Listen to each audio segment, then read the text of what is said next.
So ito palang Roman Catholic Church ang nangopya sa mga saksi ni Jehovah.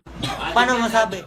No, kinopya nila itong 66 books para maidagdag sa 72 or 73 books. When? Hindi nga!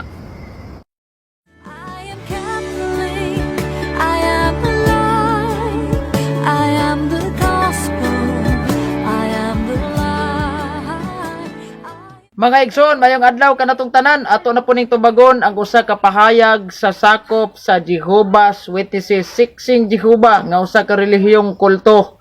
Kini si Maricel Jehovah Witnesses kuno. Ngayang giingon, nakitang Katoliko nangupya kuno ta og Biblia sa mga saksing Jehovah. Atong paminawon ang iyahang pamahayag sa iyang Facebook reel. So ito palang Roman Catholic Church ang nangopya sa mga saksi ni Jehovah. No, kinopya nila itong 66 books para maidagdag sa 72 or 73 books. So bakit natin masasabi na yung RCC ang nangopya? Dahil makikita nyo sa slide no na yung 66 books ay nagsimula na nakanon noong 1513 before Christ era. At natapos yung New Testament na canon noong 98 AD, no? Sinabi ko na sa part 1 ng aking video na sa timeline na isa sa mga nagkanon no ng Biblia ay sila Nehemias, sila ni Ezra, sila Moises no sa panahon ng Lumang Tipan. So pagdating naman sa Bagong Tipan o tinatawag na Gregong Kasulatan, yung nagkanon sa 27 books ay yung mga Oh, di ba? Yan ang giingon. Onya giribat pagid niya ang akong pamahayag with regarding atong paggamit nako sa libro nga Catechism of the Catholic Church. Kay matud pa kuno niya siyang rason, nakadawat ra kuno. Isa sa mga defensor or CFD ng Roman Catholic Church ay ginamit yung CCC na aklat nila para patunayan na ang simbahang Katoliko ang gumawa ng Biblia. Sa kanilang Catechism of the Catholic Church, second edition, dito sa page 32 under the Article 3 Sacred Scriptures. Dito sa page 31, mayroong binabanggit na inspiration and truth of sacred scripture. Binabanggit dito, no, basahin ko. God is the author of sacred scripture. Dito sa ikalawang paragraph, ang sabi dito, for Holy Mother Church, relying on the faith of the apostolic age, accepts as sacred and canonical the book of the Old and the New Testament. Term na accept, so maliwanag na tinanggap lang pala yung biblical canon, 66 books na kinakapi ng So ato ning pangtubagon og tinuod ba ning giingon niya nga So ito palang Roman Catholic Church ang nangopya sa mga saksi ni Jehovah. hatagan nato ning katinawan. Una, dili tinuod nga ang simbahang Katoliko nangopya sa mga saksing Jehovah. Kay kung tan-aw natong ebidensya, ang Jehovah's Witnesses, ang ilang Biblia, ang ilang rafong founder si Charles Taze Russell, mauni ang nagama og ilang Biblia. Ebidensya? Muna ebidensya. Next, usaon na pagpangupya natong mga Katoliko sa Jehovah's Witnesses nga Biblia nga wala pa Jehovah's Witnesses nanay simbahang Katoliko. Kaya nga naman, ebidensya gihapon nga naanay simbahang Katoliko, nagsugod ang simbahang Katoliko diara. History ha sa The New Book Knowledge Encyclopedia na siya nga libro. Klaro kayo. The history of the Roman Catholic Church began in Anapirom in Jerusalem almost 2,000 years ago. About 120 persons were gathered there. They were the followers of Jesus Christ and they were awaiting the coming of the Holy Spirit. He had promised to send them from heaven. The day on which the Holy Spirit come down is considered the birthday of the church. The church may be described as the society that Jesus founded. Mauna, ang giingon des kasaysayan, klaro kayo. Unya, unsaon man, nga base pod sa magasin sa Jehovah's Witnesses, kining gitawag nilag magasin What does God required us? Ano yung magasin? Nitong di ay ang mga Jehovah's Witnesses. Di ba? Base na silang magasin ha. Nitong sila, unsang tuiga, Jehovah's Witnesses had their modern day start in 1870s. At first, they were called Bible students. But in 1931, they adopt the scriptural name Jehovah's Witnesses, Isaiah chapter 43 verse 10. Sila rin nangupya anas Biblia. Sila rin nangupya. Karon, tinuod ba nga ang Katoliko gingon niya? So ito palang Roman Catholic Church ang nangopya sa mga Saksi ni Jehovah. Di ba? Karon, atong balansihon. Katoliko ba ang nangupya o Jehovah's Witnesses? Ang tinud-anay nangupya ang Jehovah's Witnesses. Kay number 1, ang unang galitok anang Biblia mao si Saint John Chrysostom. Siya ay unang naglitok ana og terminong Biblia, yang gigamit na sa iyahang humili, sa iyang wali. Unya, gidawat po sa mga Jehovah's Witnesses. Di ba? Naupya mo. Ikaduha, kanang paggamit ninyo og chapter sa Biblia. Dili man kamo ang naghimo og chapter sa Biblia. Ang naghimo og chapter sa Biblia, si Cardinal Hugo de Santo Caro. Maunay giingon sa librong Foundation of Pentecostal Theology. Giingon jud mismo dire sa ilahang libro sa Paina City. Klaro kayo? The Bible was not originally divided into chapter and verses as we know it today. For convenience of reference, these were added comparatively recent dates. It used to be assumed that the chapter divisions were first introduced by Cardinal Hugo, who died in 1263 AD. Later investigations have attributed them to Stephen Langton, Archbishop of Canterbury, who died in 1228. The New Testament was first published with verse.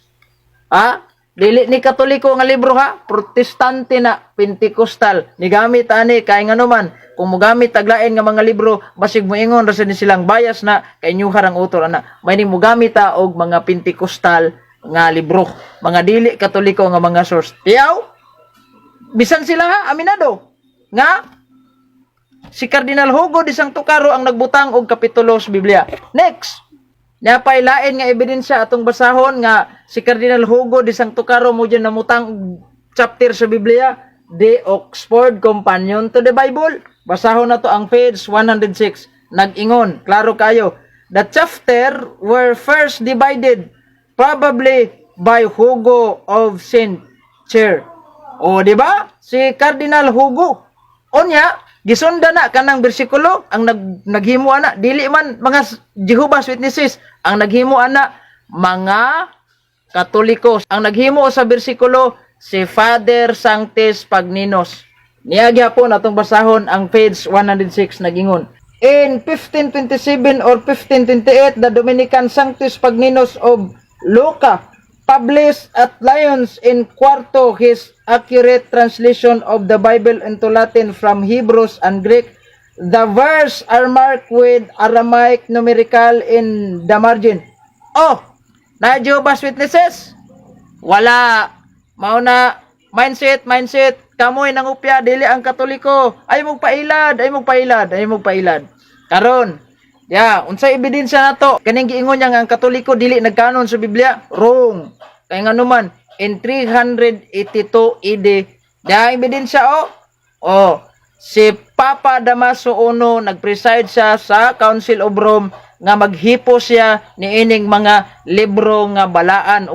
Nagpreside siya nga hipuson niya ang mga balaang sinulat. Og kanang mga balaang sinulat nga gihipos na humana og translate ni San Hieronimo, gikomisyon niya ni San Hieronimo. Dili si Charles Tassilo sila.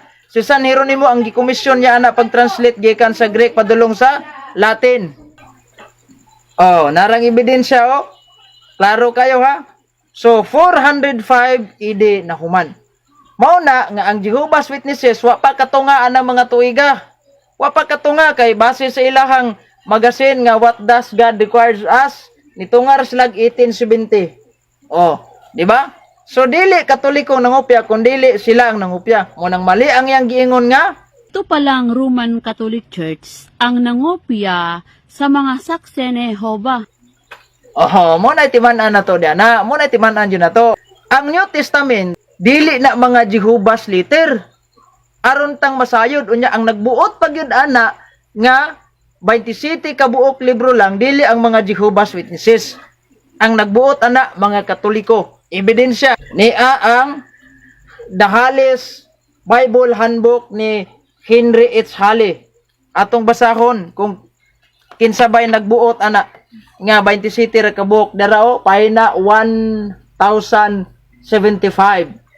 The canon adopted by the Council of Carthage 397 AD. Kinsa? In 397 AD, the Council of Carthage formally established the New Testament canon by ratifying 27 books of the New Testament as we know them, expressing what had already become the unanimous judgment of the churches, and accept the book that was destined to become humanity's most precious heritage. Na Jehovah's Witnesses giangkon sa protestante? Wrong! Wala yamo. Nya pailain na tong ebidensya. Klaro kay tanan. Bible Almanac. Giingon gyapon dres pahina 12. By 200 AD, the church was officially using the four gospel as their authority for the life of teachings of Jesus. By this time also Paul's letters were accepted as equally important. Then, during the 3rd and 4th centuries, the remaining books of the New Testament were approved. This process was formally established when church leaders compiled the list of books similar to our New Testament, the Council of Laodicea, 363 AD, the Council of Carthage, 397 AD. Oh, kinsa ni Katoliko na? Yes, dili na Jehovah's Witnesses. Mao na nga pakyas ang yang giingon nga Ito palang Roman Catholic Church ang nangopya sa mga saksi ni Jehovah. oh, klaro kayo no. Mo na di gyud pwede mag buot-buot. Mindset ba? Mindset. Karon, dirita sa gitawag natong kasaysayan, di ba?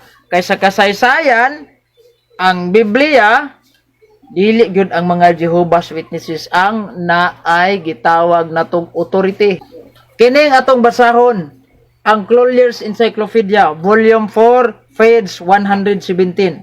Nag-ingon, the Roman Catholic position on the authority of the Bible was given its modern form at the Council of Trent 1545 to 1563. Walay Jehovah's Witnesses.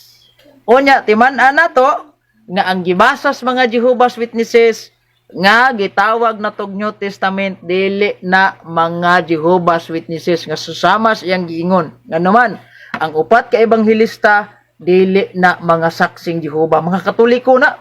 Kaya nga naman, mismo ang ilahang lubong naa sa simbahang Katoliko ug ang ilang mismong pagkasantos sa simbahang Katoliko gipasidunggan og gipiyastahan. Sa Jehovah's Witnesses, wala sila'y pakialam. Kung atong tan-aon si San Lucas, nga usas mga ebanghelista, doktor, unya, pinter pagin na siya. Mao ni ang usas mga example niya. Ang imahe ni Mother Mary nga ayang gipint niya. Saon man pagkapasar ni saksing Jehovah? Next. Ha? Ang saksing Jehovah, wala di ay na sila'y opisyal nga Biblia. So, buti pasabot, nangopya ragid sila according na sa mga history nga atong basahon. Una, dire na sa atong The New Book Knowledge Encyclopedia, pahina 486. Protestant churches, the official or accepted names of the major Protestant denominations are given here. In many instances, there are several kinds of church bodies using the same name in some form. Number 10 sa listahan dire o. Number 1, Adventist, Baptist, Brethren, Christian Churches, Disciple of Christ, Church of Christ, Scientist, Christian Scientist, Church of England, Anglican, Church of God, Church of the Nazarene, Friends, Society of Quakers, Jehovah's Witnesses. So, apel ang Jehovah's Witnesses sa protestante. Unya, ang deklarasyon pag yun sa atong kasaysayan, sumala diri sa, mahudya po na libro atong basahon, Collier's Encyclopedia, Volume 4, pahina 118. Ningon ang kasaysayan. Protestant Bible. Dirita sa Protestant Bible. There is no single official Protestant Bible. O tanawa ra, wala mo yung official nga Biblia.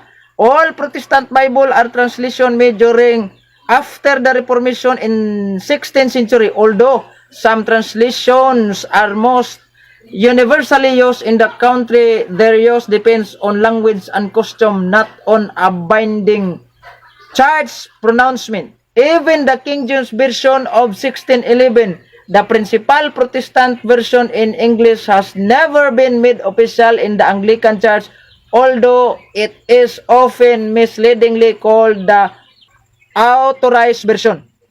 So, klaro kayo, bisan dining mga Biblias Protestante nga, the Holy Bible of 1611 edition nga King James Version, wala gyud, dili giday official. Onya, ang nakaawing pagid-aning mga Jehovah's Witnesses, kulto di ay ni sila. Kulto, piting looya diya. Ang Nelson's Dictionary of Christianity, basahon na to ang meaning jud sa Jehovah's Witnesses. Diya, sa page 368. Jehovah's Witnesses, also Russellites, cult founded by Charles Russell Tassel in 1870s as the Watchtower Bible and Tract Society and renamed as Jehovah's Witnesses in 1931 under Russell's successors G.F. Rutherford. Tanawa ra? Ilaro day nang girename og Jehovah's Witnesses. Ang original day ana gyud is gitawag na sila Watchtower Bible and Tract Society. Oh, di ba? Unsaon man nilon? A kulto man gid mo bisag unsaon pa. Piting loyan ninyo. Unsa may kulto? Diya gyapon sa maong diksyonaryo. Tanawon to ning meaning sa kulto. Cult. Diya. Cults may originate either within the host Christian society as number 1, Jehovah's Witnesses. Agoy. Onya, ganahan ka magpasako pa na. Kami na hinoy mangupias kulto. Onya, ang kulto na hinoy mag-provide og Biblia. Pagsuroy. Di ba? Bantay pagayo. Kay, diring tunguda, masaago niya ta. Delikado. Mauna nga kung balansihon na to, kay ang Katoliko man di ay tag-iyas Biblia og nagkanon ana, dili ang saksing Jehova natural nga kanang New Testament nga gamito nila, dili na mga Jehovah's Witnesses letter. Kana siya mga Catholic letters na ebidensya. Oxford Companion to the Bible. Oh, pahina 104 to 105. Pasahon na to. Yeah. Catholic Letters General, Catholicos Epistle written to early Christianity at large rather than to specific congregation like Letter of Paul and Revelation 2-3. The New Testament contains 7 Catholic letters. Klaro kayo. Oh, James traditionally ascribed to the body of Jesus, Mark chapter 6 verse 3, Galatians chapter 1 verse 19, 1 Corinthians chapter 9 verse 5, Acts chapter 1 verse 14, 1st and 2nd Peter ascribed to Jesus' disciple, 1st and 2nd and 3rd John which are related to the Gospel of John, and Jude ascribed to the brother of James. Unsa kuno ang mga New Testament mga Catholic letter, dili mga Jehovah's Witnesses letter. Napailaing ebidensya. Illustrated Dictionary of the Bible. Basahon gyapon nato. Catholic Epistles. Page 212. Catholic Epistle, the traditional designation of 7 letters in the New Testament, James, 1st and 2nd Peter, 1st, 2nd and 3rd John, and Jude. The word Catholic means universal, worldwide universal. When applied to those non-Pauline epistles, it means by the calculated generally throughout the whole of Christendom and not just sent to the specific local church. Oh, di ba? Laing ebidensya. Niya sa atong New International Version Bible Dictionary. Basahon dyan po na to. Sa page 108, nag-ingon, klaro kayo. Catholic Epistle, a term applied to the Epistle of James, Peter, John, and Jude. O, diba? It goes back to the early church father, but how it arose is unknown. Klaro kayo, mga Catholic letters, dili mga Jehovah's Witnesses nga mga sinulat. Mo nang magbantay tapagayo aning mga Jehovah's Witnesses. Mo nang tinaw pas udtong tutok. Mao nang dili na to kalikayan nga doon na tay mga Bibliang translation, Daduay version. Oh, unsa may giingon dire sa Daduay version? Diyan ko na sa mga New Testament. Payani ang uluhan sa sulat ni San Santiago. Oh, the Catholic Epistle of Saint James the Apostle. Di ba? O mga Catholic letters Japon. O pareha ani. O napod. O more Japon, the Catholic Epistle of Saint Jude the Apostle. O, di ba? Dili mga Jehovah's Witnesses. Pareha ani. O kaning atong Bibliang the Holy Bible Confraternity Version. Giklaro usab dinhi sa uluhan Japon sa sulat ni San Santiago, Saint James the Apostle, the Catholic letter of Saint James the Apostle. Klaro kayo, di ba? Mao gyapon na sa mao gyapong sulat dire ni Saint Jude, the Catholic Epistle of Saint Jude. Di ba? Mga ebidensya nga Katoliko nga sinulat. Napaylain the Holy Bible, do I rhyme version. Basahon gyapon nato. Mao gyapon. The Catholic Epistle of Saint James the Apostle. Klaro kayo ha? Dili mga Jehovah's Witnesses. Nagyapon na mabasa dire. The Catholic Epistle of Saint Jude the Apostle. Di ba? So klaro kayo. Munang pakyas ang Jehovah's Witnesses. Pangutana unsa may Katoliko? Niya na sa tong Daniel Webster Dictionary. Pahina 62 nagingon. Catholic, any of the original Christian church before the schism between East and West, pertaining or adhering to Catholicism, member of the Roman Catholic Church. Dili Jehovah's Witnesses. Usbo nako ang Jehovah's Witnesses kay protestante sila, wala sila'y opisyal nga Biblia. Therefore, kung buot yung kwintahon, sila ang nangupya sa Bibliang Katoliko o dili ang mga Katoliko mo'y nangupya sa Jehovah's Witnesses. Mo nang timan-an na to pag-ayo. Kanang giingon niya nga ang simbahang Katoliko igo lang midawat sa Biblia base sa atong Catechism of the Catholic Church. Tinuod man na kita ang nagdawat pinaagi sa atong mga kadagkuan diha sa simbahan. Mao lagi to ang giingon nako nga walay kadagkuan sa mga Jehovah's Witnesses ang nakagama anang Biblia. Mao na nga magbantay ta pag-ayo aninyi ang ilang mga hukos-hukos, ilang mga pagpangilad. Yapay iyang gikumparar nga ang sa Katoliko 73 ila sa 66. Kini ilaning balasahon na ano ang itinuro sa atin ng Biblia na sa pahina 7. Ang Tagalog ni, ang Bisaya wa na to basaha. Nagingon, ang Biblia ay may 66 na aklat at liham.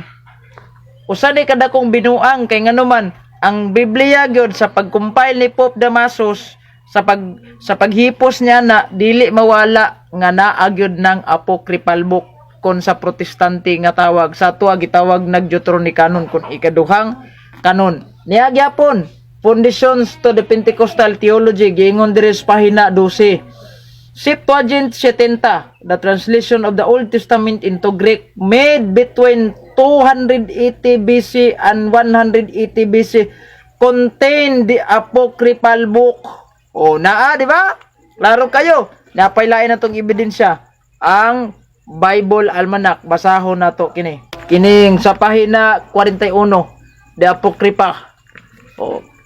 Christian agree that 39 books of Hebrew scriptures are the cure of Old Testament question arise over the status of books are called apocrypha, meaning hidden. By Protestants are called deuterocanonical by Roman Catholics. The apocryphal books written about 200 BC were found and accepted by the early Christian when they took over the Greek Old Testament Septuagint as their Bible. Today, all Catholic Bibles contain the deuterocanonical books. Some Protestant Bible contain the Apocrypha.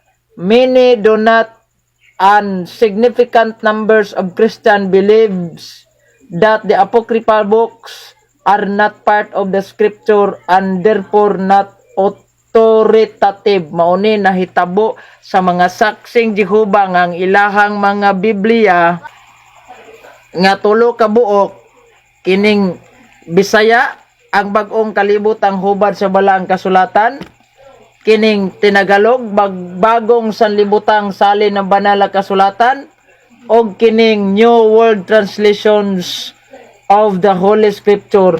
Wala sila'y apocryphal. Mo nang ang ilang Biblia kulang. Napailain nga di gyud mawala gyud ng apocryphal book. Kaning A Story of the Bible, the Books of Its Faith.